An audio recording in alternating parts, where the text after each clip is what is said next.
También está el equipo del Ministerio Latino: Alba Monta, Argelia Ortiz, Yolani Rodríguez, Rosa Alvarado, Lina Beltré, Bélgica González, Roberto Mercedes, Derek Binet Aminza es el enlace de nuestro grupo con la justicia social.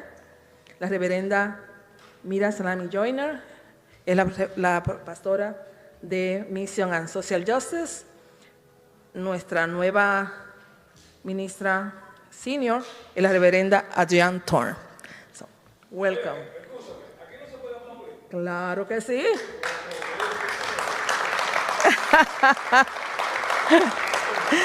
Se puede aplaudir, todo vale. Es que estamos como calentando los motores, ¿verdad? Así que vamos a recibir aquí con un fuerte aplauso. Yo hoy estoy que se me van los nombres.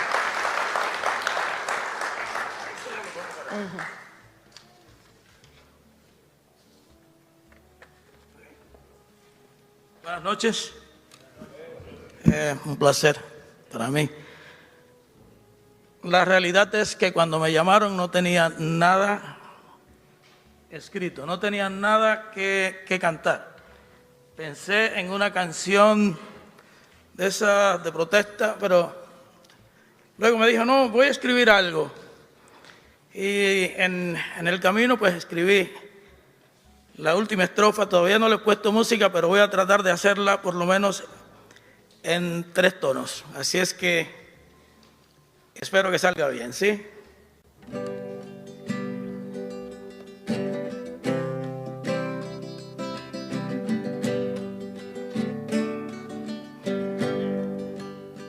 A los popis ya le dieron medida de coerción y dicen que está cambiando de color el camaleón. Parece que con prisión pagarán los intereses. Lo mandaron a Najayo a pasar 18 meses. Ahora es cuestión de que aguanten los días y noches largas, pues lo próximo que viene es prisión domiciliaria. Y así paulatinamente le va cambiando la suerte, le prohíben la salida y le ponen un grillete. Desde gobiernos pasados, este es el mismo patrón. Tienen el país plagado los actos de corrupción. Y aunque a esta altura del juego aún no hay un condenado, tienen tacha de ladrones y están desacreditados. Hay muchos del PLD y de la Fuerza del Pueblo, ahora los del PRM siguieron con el flagelo, pero este pueblo, señores, ha empezado a responder, y si siguen apretando, la tuerca se va a correr. Ya es hora que nuestra gente a esto le ponga un pare, repudiar a todos unidos a los corruptos culpables, exigir que la justicia ya ponga manos de hierro contra todo el que se roba el dinero que es del pueblo. A los de ahora les digo, ya que privan en muy finos, que se pongan a leer este libro de Marino, que lo tomen como un bien, que no crean que es un insulto. Compren un espejo grande, espejo para corruptos.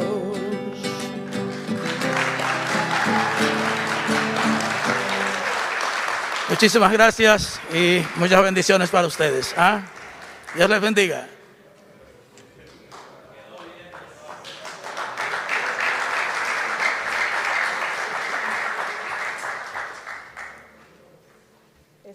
para corruptos. Les decía que le pusimos a este evento democracia aquí, democracia allá, y Marino le va algo muy importante en el libro, son los movimientos sociales, lo que fue la Mancha Verde, que todos participamos. Entonces, siempre hemos hablado de la necesidad de nosotros aquí también participar en los movimientos sociales. Y un movimiento que sabe que yo participo es la campaña de la gente pobre, muchos aquí también. Entonces queremos que hoy hagamos esa conexión y que el libro no se quede simplemente en mirar lo que se hizo, sino cómo los movimientos sociales ayudan para que eso no se repita. Y como coincidencia de la vida tenemos dos visitantes internacionales también que hacen trabajo en movimientos sociales. Una es Rosemary Witzel de Brasil. Vamos a darle la bienvenida. Ella es nada más y nada menos del movimiento Sin Tierra en Brasil. Bienvenida.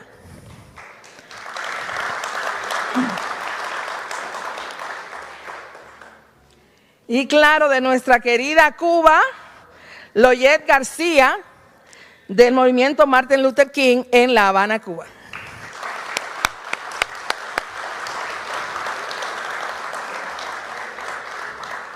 Quizás en la pregunta ellos podrán decir un poquito más de lo que están haciendo, pero han estado esta semana trabajando aquí con el Cairo Center, que también es parte, como ustedes saben, de la campaña de la gente pobre.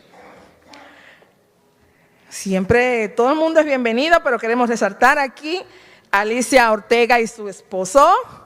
Bienvenidos.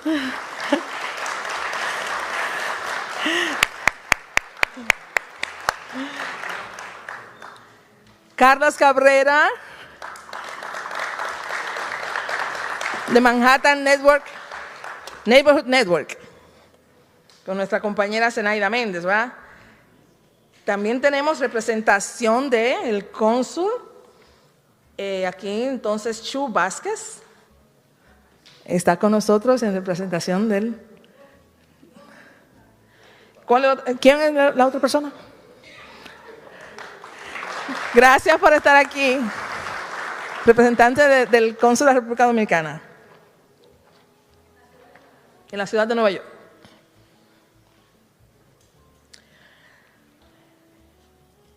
Claro, recibimos a Marino Zapete y a su adorada esposa, mi hermana, Rebeca. Dorcas Quesada. ¿Ah? Oh.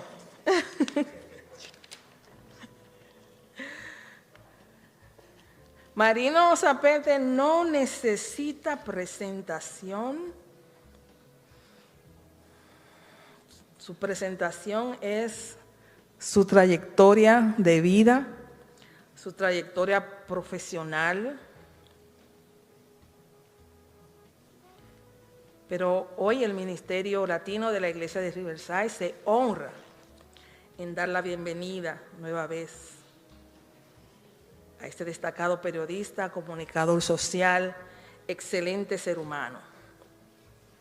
Egresado de la Escuela de Comunicación Social de la Universidad Autónoma de Santo Domingo y con una trayectoria profesional de más de 30 años. Zapete ha sido por décadas una de las voces de la conciencia nacional en la República Dominicana y una voz para los sin voz, siempre al lado de los desposeídos y siempre arraigado en sus valores morales, su compromiso con la justicia, la verdad y la paz. Vamos a estar en pie para recibir a nuestro amigo Marino Zapete.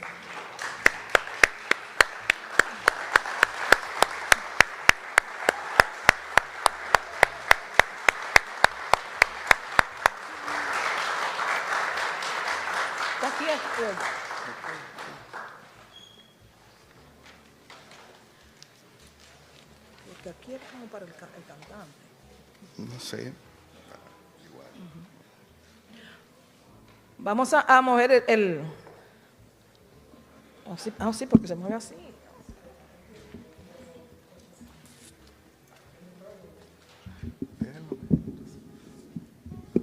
Eso.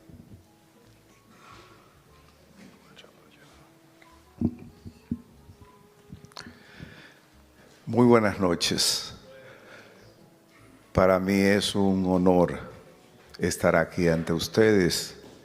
Muchas gracias a la gente de la casa que nos han abierto por tantos años sus espacios para recibirnos, para conversar, para exponer nuestros libros, para rendir cuentas, porque nuestra presencia ha sido siempre abierta para todos los públicos.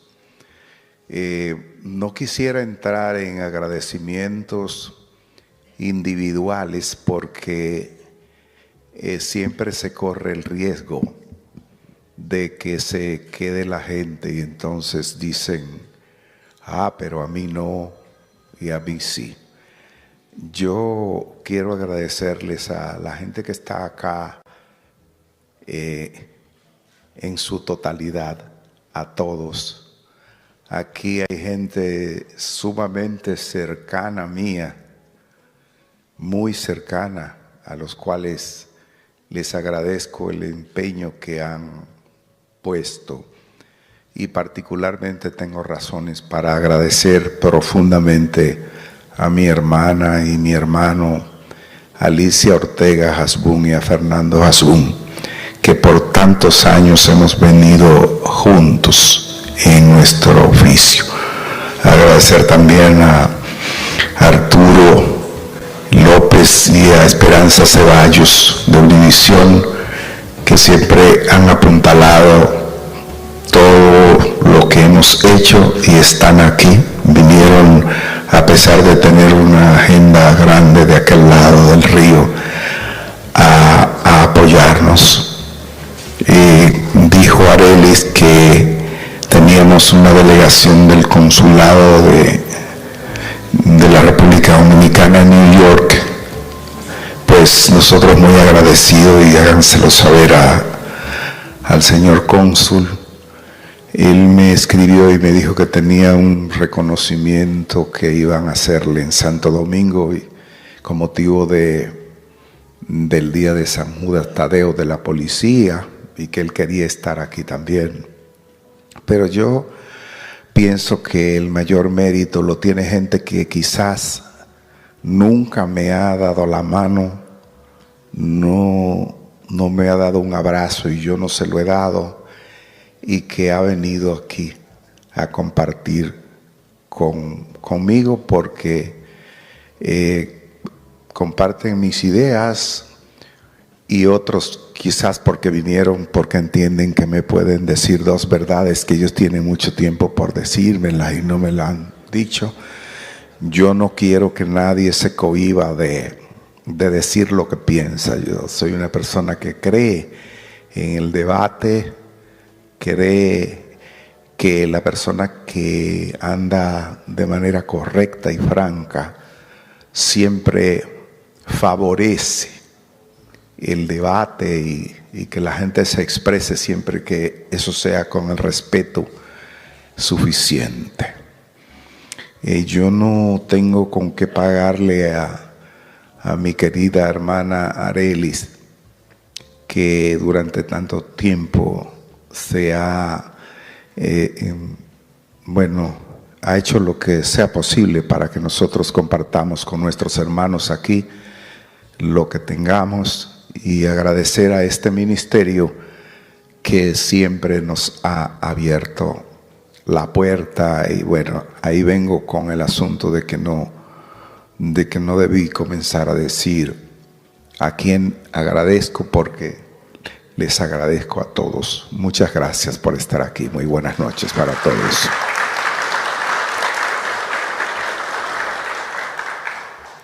Hace ya alrededor de 2 años que no nos juntábamos, porque como ustedes saben, el programa El Jarabe, que duró 14 años compartiéndose aquí en los Estados Unidos a través de Televisión Dominicana, y que era de alguna manera un programa ancla para los dominicanos que viven en el este de los Estados Unidos, pues salió del aire.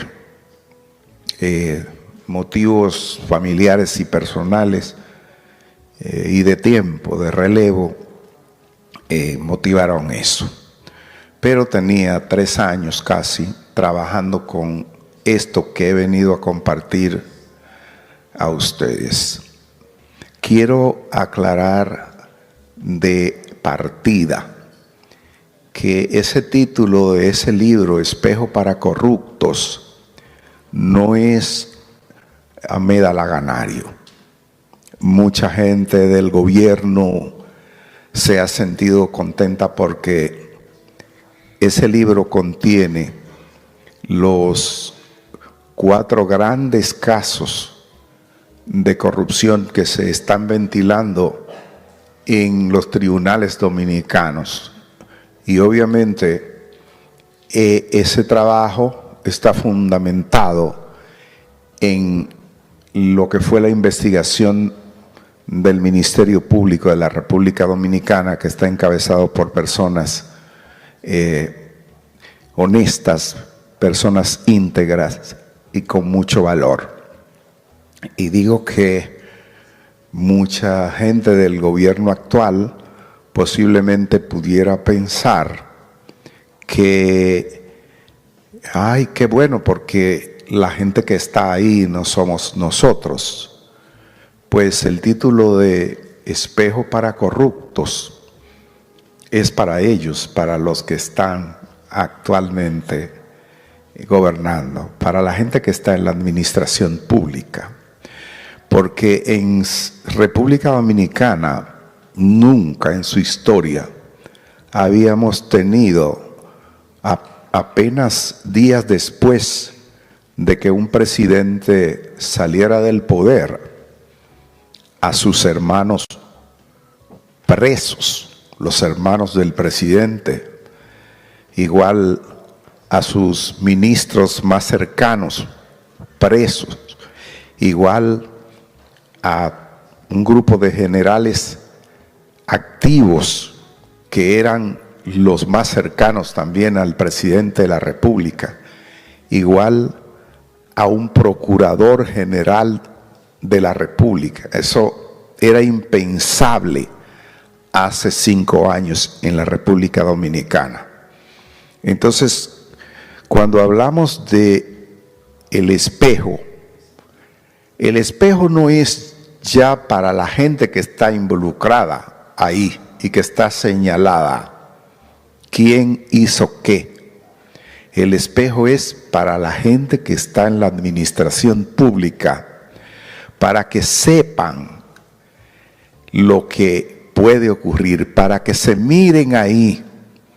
La gente cuando está en el poder o cuando tiene mucho poder, mucho dinero, suele creer que está por encima del bien y del mal.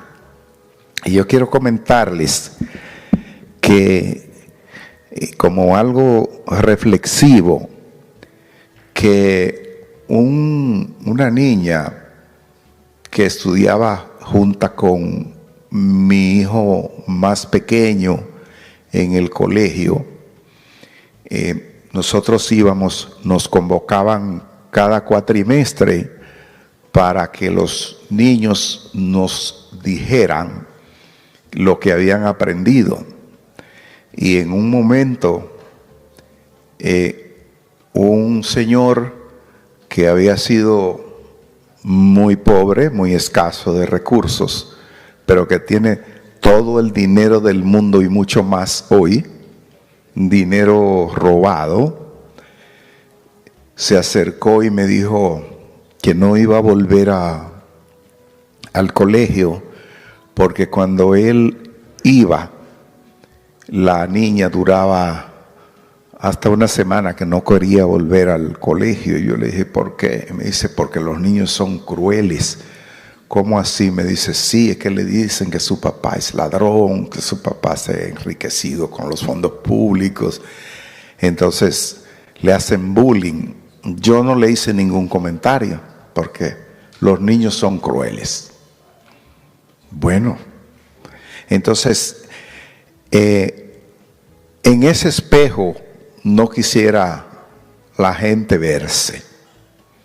Y la verdad es que en los últimos 4 años, después que llegó Miriam Germán Brito, Jenny Berenice Reynoso y Camacho, Wilson Manuel Camacho, al Ministerio Público, hay muchas personas en Santo Domingo con mucho poder económico y político que andaban escondidas, que no dormían pensando en qué era lo que iba a ocurrir con sus hijos y nietos cuando fueran a los colegios después de haberse pasado meses la televisión, la radio, los periódicos escritos y los portales y las redes sociales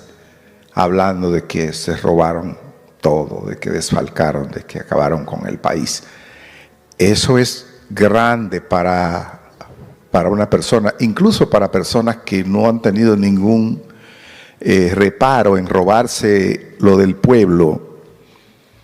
Es grande que a los hijos y a los nietos les echen en cara eso y que no los dejen tranquilos en la escuela.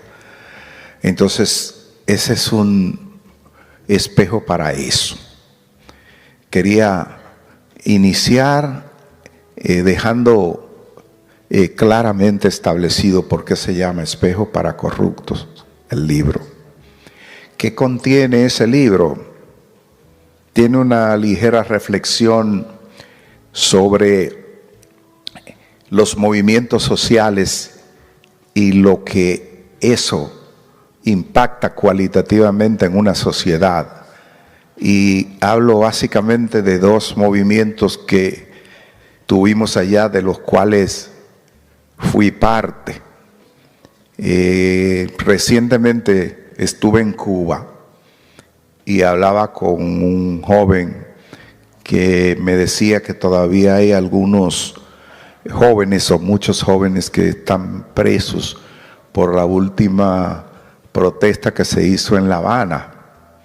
Entonces yo le dije, yo vi algunas de las imágenes de lo que fue aquello y la verdad es que como se hizo la protesta, le dio al gobierno algunas herramientas para que les imputaran delitos, porque hubo algunos saqueos, violencia, y entonces, bueno, ellos pueden decir que las protestas no están prohibidas, pero dicen que sí están prohibidos los saqueos y la violencia. Entonces, les contaba lo que hemos hecho, cómo hemos aprendido en la República Dominicana la protesta que ha dado fruto. Y les comentaba de lo que fue la coalición por una educación digna. Nosotros, la Ley General de Educación se aprobó en el 1997, teniendo un año en el gobierno el expresidente Leonel Fernández. Todavía en el año 2010 no se había aplicado la parte de esa ley que ordenaba el 4% del Producto Interno Bruto para la educación preuniversitaria. Esa parte no se había aplicado. Y nosotros entendíamos que debíamos hacer la lucha en las calles para que eso se aplicara, pero no una lucha tradicional y violenta como la que siempre les ha dado excusas al poder para reprimir a uno. Se organizó de verdad, la sociedad se empoderó y nosotros teníamos las cosas tan organizadas que ni siquiera un vaso plástico quedaba en las calles, ni una colilla de cigarrillos después que terminábamos una marcha de la Coalición por una Educación Digna, porque teníamos un equipo para recoger esos desperdicios. Nunca permitimos una actividad violenta de ningún tipo y no dimos la excusa para que reprimieran. Y eso empoderó a las personas a tal punto de que mujeres embarazadas, niños, personas en sillas de ruedas fueran a la protesta. ¿Qué ocurrió? Que en el año 2012, cuando Danilo Medina era candidato a la presidencia, nosotros prácticamente obligamos a los candidatos a firmar un acuerdo comprometiéndose que si ganaban las elecciones iban a aplicar el 4% del Producto Interno Bruto para la educación preuniversitaria. Eso, el expresidente Leonel Fernández dijo que no era un problema de dinero, que no se hacía nada y por eso él nunca lo aplicó durante el tiempo que fue gobierno. Yo tengo mis diferencias porque la educación preuniversitaria en la República Dominicana tiene definitivamente una carencia extraordinaria de calidad. Nosotros hemos mejorado casi nada desde el 2012 a la fecha en materia de la calidad de la educación preuniversitaria. Sin embargo, nosotros tenemos, gracias al 4%, el doble de las aulas que teníamos en el 2012. El doble de las aulas. ¿Dónde estuvieran los muchachos con la misma cantidad de aulas que teníamos? ¿Dónde? ¿A qué escuela van a ir? Nosotros tenemos que los maestros de las escuelas públicas de la República Dominicana reciben hoy un salario que es 3 veces el que recibían antes de que comenzara a aplicarse el 4% del Producto Interno Bruto. Nosotros tenemos más de 1 millón de niños y adolescentes que están en las tandas extendidas, que los padres y las madres pobres pueden ir a trabajar y ellos se van a la escuela, tienen un desayuno, una comida y están ahí hasta la tarde y no se tienen que quedar solos en sus casas. Eso es importante. Muchos de los niños dominicanos no iban a la escuela porque no tenían un desayuno y no había nada que comer y entonces su papá y su mamá tenían que ir a trabajar. Entonces, definitivamente eso tiene un impacto extraordinario en el sistema de educación inicial. Allá se han creado los denominados CAIPI, que son centros de atención a la primera infancia, donde miles de niños y niñas que son hijos de adolescentes que tienen que ir a trabajar, pues los reciben y los cuidan y le dan alimentos, todo del 4%. Nosotros tenemos que trabajar duramente para mejorar la calidad de la educación, pero eso no quita el valor, la importancia que tuvo esa lucha por el 4%. Y por eso es parte de lo que está en ese libro. En ese libro está también lo que fue la Marcha Verde.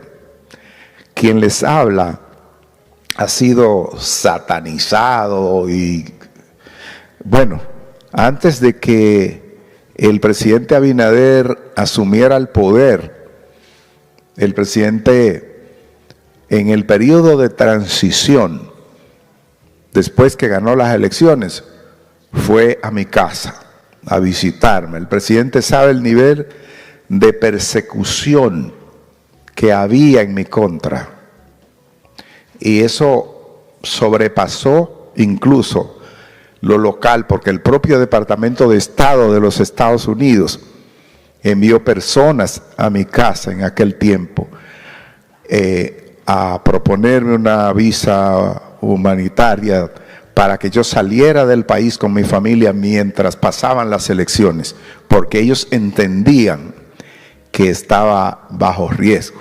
Y el presidente, que era una persona que yo conozco hace mucho tiempo, porque es imposible que uno ejerza el periodismo por casi 40 años como lo he hecho yo, y que no conozca a todos los políticos. Leonel Fernández fue mi maestro en la Universidad Autónoma. Hipólito Mejía, fui el reportero agropecuario cuando él era ministro de Agricultura y todo eso, nos conocemos muy bien. Danilo Medina, nos conocemos muy bien y todos me pusieron a pasar trabajo, ¿no? Porque Hipólito me metió preso. Los 8 años de gobierno de Danilo Medina fui perseguido y nunca estuve fuera de un tribunal. Leonel Fernández, en su gobierno, quizá él no lo hizo, pero los funcionarios que se sentían agraviados con lo que yo decía, ordenaron que ninguna persona que tuviera mi apellido o familia mía pudiera estar en la administración pública. Algunos funcionarios lo pasaron por alto, pero esa era una línea. Es decir, que nosotros hemos sido perseguidos duramente por ese ejercicio del periodismo. El presidente fue, cuando él fue a verme antes de asumir en el 16, bueno, que salió en la prensa que el presidente me fue a ver, mucha gente dijo que, bueno, ahí viene la gente de Marcha Verde, que eran unos vendidos que estaban ahí para que le dieran puestos, y ya Marino Zapete le van a nombrar. Me dieron muchísimos cargos, igual que le dieron a Altagracia Salazar y a mucha gente que estaba en Marcha Verde. Pero bueno, al fin y al cabo uno está un poco curado con ese tipo de cosas. La cosa es que Marcha Verde fue algo similar a lo que ocurrió con la Coalición por una Educación Digna. Nosotros hicimos un movimiento que obligó a los candidatos a la presidencia en el 20 a comprometerse que si ganaban las elecciones tenían que nombrar un ministerio público que no estuviera encabezado por militantes políticos. Luis Abinader fue el mayor beneficiario porque como estaba en la oposición y había demasiadas críticas al gobierno que estaba, Luis Abinader cosechó, yo diría, una buena parte del fruto de esa protesta en términos políticos. Pero bueno, él cumplió con una cosa, designó a Miriam Germán como Procuradora General de la República, que ustedes saben lo que le habían hecho.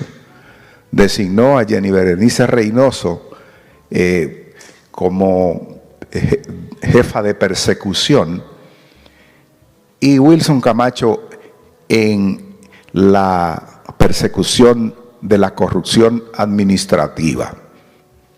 Ellos han dicho que durante los 4 años que el presidente estuvo ahí en su primer gobierno, ellos han dicho que él nunca los llamó para decirles lo que debían hacer o no. Yo se los creo porque esas no son personas de llamarlas para amarrar cosas. Posiblemente si el presidente hubiese llamado a Miriam o a Jenny o lo que sea para bajarle una línea, yo creo que renuncian, porque ya esa ha sido la vida de ellos. Entonces nosotros tuvimos como herencia de Marcha Verde ese ministerio público que está representado, por lo menos en la cabeza, por gente que no ha tenido militancia política comprometida y que nadie le puede señalar por enriquecimiento en la administración pública ni por falta de valor para combatir los delitos. Paradójicamente, después que el presidente Luis Abinader cosechó, porque yo diría que la mejor cosecha política que él tuvo vino de ese ministerio público independiente, y que incluso en una segunda reelección sacó una votación prácticamente aplastante, sin precedentes en un periodo de reelección. Entonces el presidente, que se había pasado años diciendo que antes de irse él iba a gestionar, poner en la Constitución al Ministerio Público que fuera verdaderamente independiente, paradójicamente nos ha dejado a todos sorprendidos y ha hecho aprobar una reforma constitucional que deja al Ministerio Público tan dependiente del Poder Ejecutivo como estaba antes o más.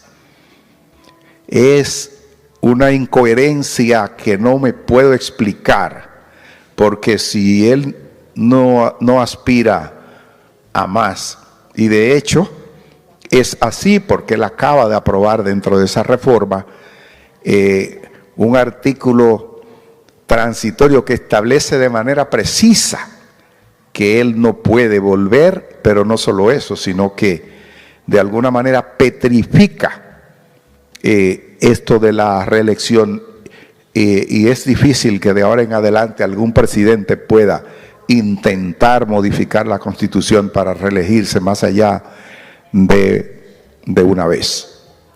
Entonces, ¿qué razones puede tener el presidente para hacer una acción tan incoherente como la que ha hecho, de dejar al Ministerio Público a expensa del Ejecutivo? La reforma que acaba de aprobarse allá, y es bueno que ustedes lo sepan, el presidente me aprecia y me respeta, y él estuvo en la presentación de mi libro en Santo Domingo, y yo se lo dije sentado ahí. Yo dije, es inconcebible, inaceptable lo que está pasando, y soy de los primeros que está en la disposición de salir a las calles de nuevo a luchar contra esa reforma. Lamentablemente,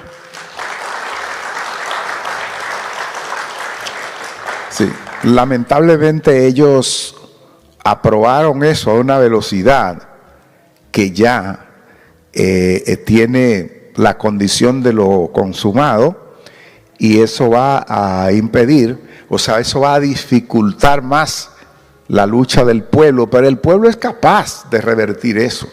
En la República Dominicana aspiramos a tener a un ministerio público que no sea un instrumento del Ejecutivo. Durante toda nuestra existencia hemos tenido fiscales que son, recaderos de los presidentes y de los políticos. Eso tiene que terminarse.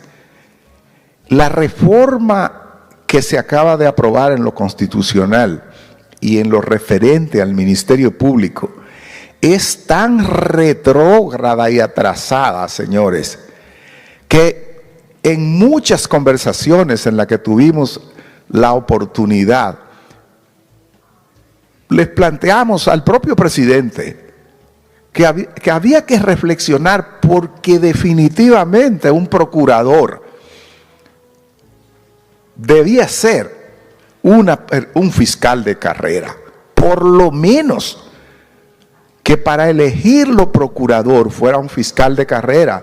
Miren a quienes nosotros hemos tenido de fiscales antes de Miriam Germán, de procuradores. Hemos tenido el que estuvo cuando Hipólito era Virgilio Bello Rosa, que era un alto dirigente del Partido Revolucionario Dominicano. En los gobiernos de Leonel tuvimos a Francisco Domínguez Brito, a Radamés Jiménez, miembros del Comité Central del Partido de Gobierno. En el de Leonel tuvimos a Radamés Jiménez y en el de Danilo a Jean Alain Rodríguez, políticos. Entonces yo entendía que con ese discurso del presidente nosotros íbamos a tener jamás en la vida a un político como Procurador General de la República, pero con la reforma que acaba de aprobarse, eso es una pena, una verdadera pena. Esto lo traje a colación porque como estamos tratando un libro, ¿qué es lo que ese Ministerio Público ha hecho? ¿En qué consiste esa investigación? Y que ese Ministerio Público solo pudo hacer eso por su nivel de independencia.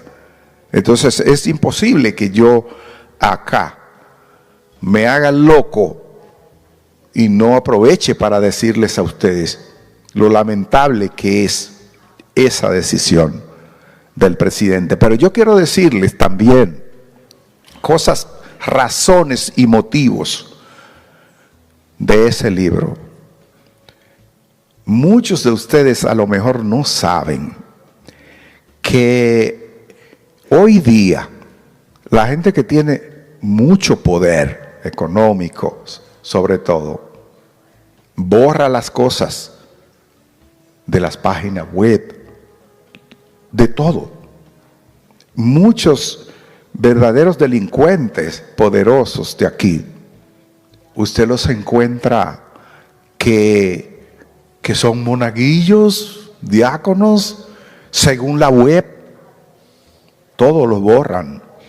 Entonces yo dije, pero no se puede dejar que borren eso. Tiene que haber un documento donde esas cosas no se borren.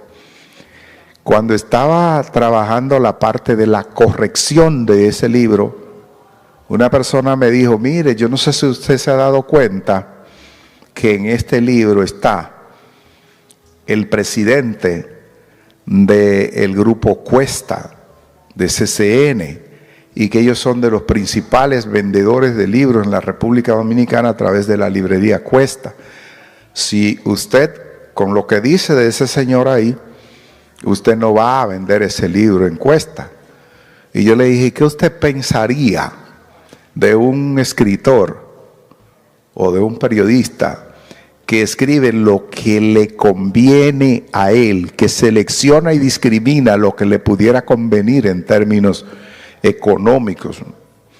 No, yo no voy a poner ahí lo que me conviene, no, que no vendan el libro, que no lo vendan. Y realmente ellos no lo están vendiendo, pero está en Amazon, porque antes no existía Amazon. Y antes, si usted no lo ponía en las librerías de ellos, no se vendía. Pero hoy día existe Amazon. Entonces ese libro la gente lo puede conseguir en Amazon y va a saber lo que no dicen los expedientes. Porque oigan una cosa, señores. Los políticos normalmente lo que son es peones del poder económico. Usted en Santo Domingo puede decir lo que usted quiera del presidente, del Ministerio de la Defensa, de cualquier político. Pero usted no puede decir cosas duras de los dueños del dinero, de los dueños de los medios, porque ellos son los dueños de los medios y ellos son los que deciden lo que ahí se va a decir o no. Entonces, ante una situación como esa, tiene que existir un documento como espejo para corruptos. Quiero que sepan que en esos casi 3 años que duré revisando alrededor de 20,000 páginas de los expedientes para hacer un compendio que tiene 640 páginas, ese libro, en ese tiempo, es increíble cómo pude ver cosas, cómo aún con ese ministerio público que tenemos, cómo hay gente que es tratada de una manera y cómo hay otros que son tratados de otra manera, incluso en la manera de hacerse los interrogatorios. Y una cosa importante que tiene ese libro es que no se limita a reseñar qué cosa dice el Ministerio Público de esos delincuentes o supuestos delincuentes que están ahí en ese libro. Es que ese libro tiene los interrogatorios, no lo que dice el Ministerio Público, sino lo que fulano de tal dice que hizo. Ahora, hay un sabor agridulce en todo esto que me ha quedado. ¿Cuál? No entiendo por qué, y lo he dicho ya en varias ocasiones, no entiendo por qué un ingeniero que fue contratista del Estado y que sobrevaluó en 10 o 20 millones una obra para sobornar a un funcionario, lo obligaron a cerrar hasta su empresa, preso, y quitarle hasta un tractor viejo que tenía.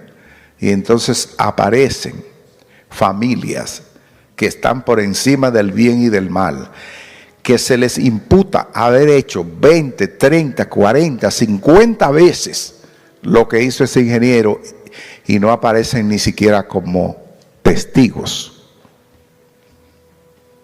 Para serles preciso, por ejemplo, puedo decirle, ustedes han visto en el video que está circulando, una empresa se llama Estructurat, que es del grupo Vicini, de la familia más poderosa de la República Dominicana. Se llama Grupo Inicia ahora. La empresa la dirigía, creo que la dirige todavía, el señor Enrique Bonetti Galván. Ese señor es cuñado de Felipe Vicini, el presidente del Grupo Inicia. Ese señor admite en un interrogatorio que ustedes van a ver en ese libro, que él le dio 163 millones de sobornos a Jean Alain Rodríguez y dice, el día tal le entregué una maleta con tantos en tal sitio, en su casa. Cada che le dice cuándo se lo entregó de soborno para que le diera la contrata del movimiento de tierra de la Nueva Victoria. Y dice que él se puso de acuerdo con Cemex Dominicana. Cemex es una empresa mexicana de cemento que tenía, Cemex Dominicana es la que suple para Haití y la República Dominicana, y el presidente de esa empresa ya era un español, apellido Cabrera, cuyo interrogatorio está ahí. Y Enrique Bonetti dice que se pusieron de acuerdo el presidente de Cemex, él y el procurador general de la República de entonces, Jean Alain Rodríguez, para obligar, oigan ustedes, de alguna manera obligar a todos los suplidores a todos los contratistas de la Nueva Victoria, tenían que comprarle el cemento a Cemex. Cuando usted es constructor, contratista, usted tiene sus suplidores que le dan crédito, que le acotejan el precio, pero no. Obligaron a que había que comprarle a Cemex para que Cemex le diera una comisión que se distribuía entre Enrique Bonetti y el procurador. Entonces ese señor cuenta eso ahí, lo cuenta, y ese señor no está ni de testigo en el expediente. Entonces, nosotros, los periodistas, porque bueno, la gente es lo más chulo que hay. Cuando uno dice algo que se parece a lo que ellos creen, oh, qué bien es fulano de tal, pero inmediatamente un periodista dice algo que está en desacuerdo, dice, es un corrupto, ese que está vendido, y que yo, ¿qué? Alicia Ortega, que está aquí, que tiene, no como yo, porque ella no es tan vieja como yo, pero que tiene tantos años en el periodismo y tiene un programa que se llama El Informe. Esta semana Alicia publica un informe sobre tal cosa y a alguien le gusta. ¡Qué bien, Alicia! Y ahorita Alicia publica otro y esa es una vendida, eso fue que lo vendió. La gente suele hacer eso. Nosotros, Alicia Ortega, Nuria Piera, yo, Altagracia Salazar, Edith Febles y muchísimos periodistas de allá, pasamos el Niágara en bicicleta, porque ahí, en ese libro, ustedes van a ver que con el dinero de nosotros, del pueblo, se había creado una granja de bots con 18,000 bots, cuentas falsas, para acabarnos, para decir. Entonces tenían un equipo de gente trabajando con eso, pagado con nuestro dinero, para acosarnos, para desacreditar a uno, todo ese tipo de cosas. Esas personas, ustedes han visto, bueno, esa joven que ustedes ven ahí, apellido Elmúdez, y esa que están viendo ahora, esa dirigía la granja de bots para atacarnos sin conocernos, sin habernos visto nunca, ni saber lo que uno hacía, con nuestro dinero pagado. Entonces, en el periodismo, uno sabe que por momentos una cosa le agrada a alguien, pero por el otro momento si no le gusta. El asunto es que nosotros no podemos, si nosotros creemos en lo que hacemos, nosotros no podemos perder la oportunidad de dejar plasmado ahí esas cosas que pudieran perderse, que podrían borrarse. Y no podemos tampoco, bajo ninguna circunstancia, podemos dar la oportunidad de no presentar el espejo para la gente que está. Ese espejo es para la gente que está. Yo supongo, voy a terminar, me he extendido más de lo que pensaba, pero yo supongo que dentro de la gente que está aquí, que yo espero que hagan sus preguntas tal y como las pensaron antes de llegar aquí, lo que quieran, que no tengo ningún tipo de dificultades para responderles. Yo, claro, no serán todos, pero qué sé yo, quizás 5 preguntas. Pero antes, yo quiero decirle lo siguiente. A esta persona que ustedes ven aquí y a muchos periodistas dominicanos, nos acusan de ser traidores a la patria, haitianos, pro-haitianos y todas las barbaridades. Incluso dicen que somos financiados por organismos internacionales con la agenda de unificar la isla y todo eso. Y gente que en su vida no ha hecho nada por nadie que no sea por él mismo. Y que cuando uno está preso cuando yo he estado preso tratando de defender los intereses colectivos, esa persona andaba buscando sus propios intereses, pero esas personas se pueden dar al lujo de imputarle a uno todo lo que uno quiera. Yo quiero aclarar y dejar claramente establecido qué es lo que pienso sobre eso. Hay leyes de migración que tienen los países y nadie le puede decir a ningún país que admita personas al margen de lo que establece la ley de migración. Es decir, República Dominicana, como cualquier otro país, tiene derecho a aplicar la ley de migración como la aplica Estados Unidos, como aquí estamos, pero no tiene derecho República Dominicana, como no lo tiene Estados Unidos, a una persona que entre ilegal o lo que sea, cogerlo y entrarle a palos, porque eso no está en la ley. Es decir, yo nunca voy a aplaudir un maltrato al ser humano. Eso no puede ser, porque la ley dice qué es lo que hay que hacer.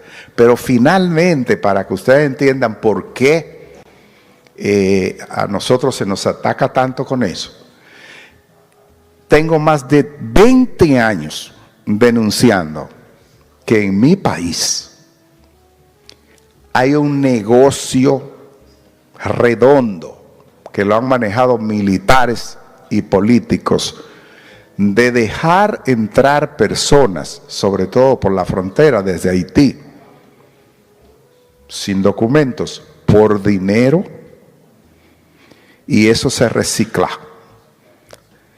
Los dejan entrar, los sacan, vuelven y los dejan entrar, vuelven y le cobran.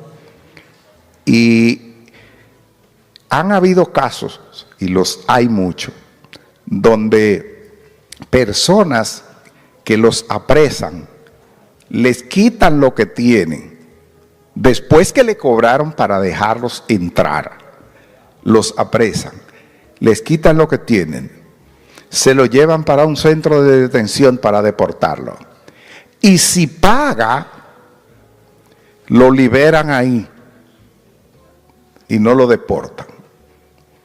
Otros lo dejan que salga y vuelven y les cobran.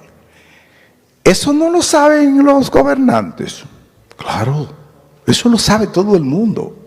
Entonces nosotros tenemos patrioteros que se llaman nacionalistas y que se envuelven en una bandera y todo, que ellos son los más patriotas. Ellos saben eso. Ustedes alguna vez los han visto a ellos diciendo eso, denunciando el negocio. Ellos lo saben como yo. Ellos saben que el problema fundamental es el negocio, que esa gente que entra ahí paga y sale y vuelve y entra y vuelve y paga. Entonces nosotros, en vez de atacar esa corrupción, porque eso es muy fácil, o sea, es mejor llamar traidor y prohaitiano al que ataca esa corrupción. Yo no he tenido miedo para decir que hay una casta militar y política que ha hecho negocios extraordinarios con eso. Para el pueblo dominicano, que dejen entrar por dinero a un indocumentado, que después lo apresen, se gasta dinero apresándolo, que no es el dinero que él pagó para entrar, porque ese dinero es particular, eso no entra a las arcas del Estado. No, ese se lo embolsilló el que lo dejó entrar.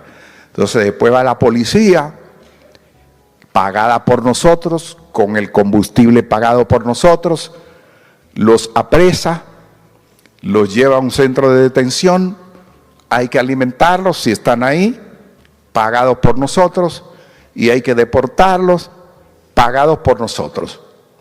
El pueblo y nosotros ponemos todo lo que se gasta, y unos tipos ordeñan el negocio en la frontera. Hoy, ¿por qué los nacionalistas y los patrioteros no dicen eso? A mí se me ha crucificado. ¿Por qué?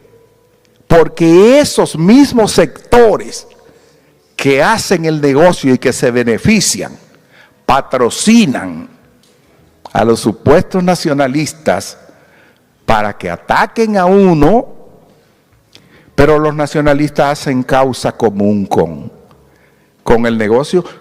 ¿Alguna vez ustedes han escuchado en un mitin de nacionalistas, de esa gente que se viste, denunciar la casta militar y eso que negocia y que es responsable de la inmigración ilegal en la República Dominicana? No.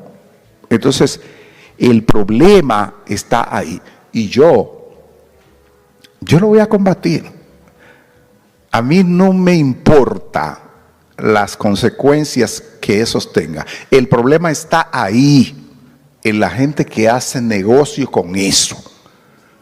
Y esa gente ha llegado a hacer negocios tan extraordinarios que incluso se componían con ingenieros constructores y con ganaderos y agricultores grandes, usuarios de mano de obra haitiana, para que cuando llegaba el momento de pagarles después de trabajar un par de quincenas, entonces llamar a los policías para que fueran a recogerlos, y antes de cobrar entonces los deportaban y entonces se repartían el dinero. ¿Ustedes creen que un ser humano como yo no va a denunciar eso? Hasta la muerte. Si me quieren llamar traidor a la patria, haitiano, pro-haitiano, lo que quiera, eso a mí me tiene sin cuidado. Entonces, no quería terminar sin hablarles de ese tema. Hay muchísimas cosas que tendría pendiente después de 2 años de no estar con ustedes, pero ya vi que me estaba mirando Arelis mal, como cállate ya. Así que para mí ha sido un verdadero honor y les agradezco muchísimo su atención.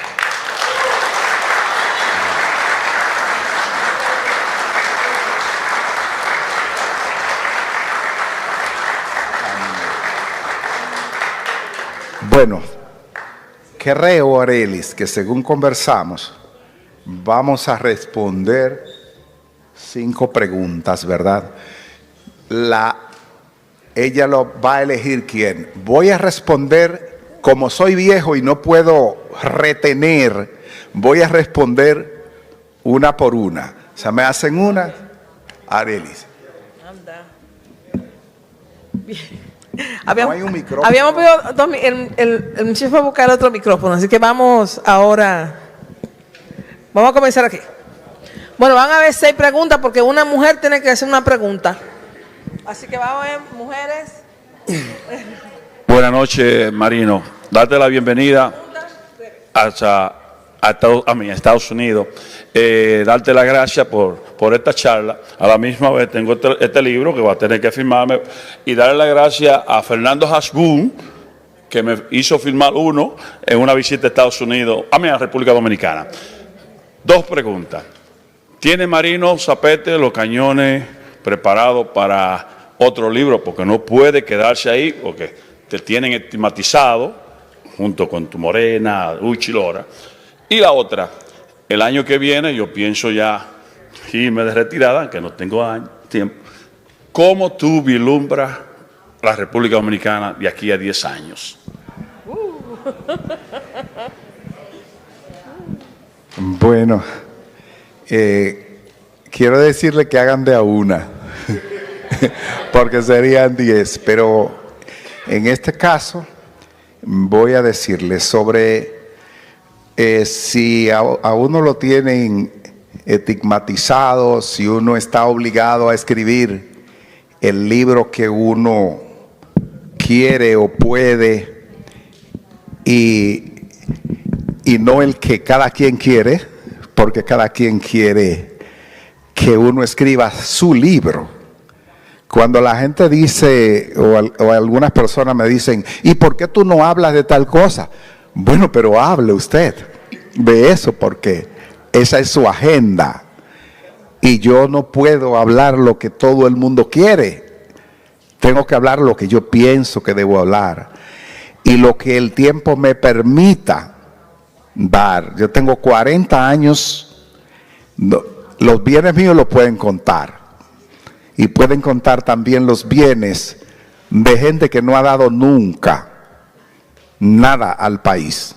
Y los bienes de esa gente que no ha dado, de mucha gente que no ha dado nada, son mucho más que los bienes que me pueden contar a mí. Entonces a mí realmente, hasta que yo pueda darle al país algo que yo creo que pueda serle útil, yo se lo voy a dar. Por eso estoy dando este libro hoy. Es decir, yo no he muerto aún y no sé qué es lo que va a ocurrir en lo que me queda de tiempo, pero yo existo para el colectivo.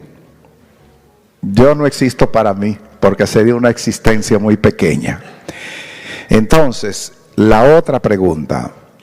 Mire, nadie es capaz de visualizar lo que va a ocurrir en el mundo, en Dominicana, en 10 años.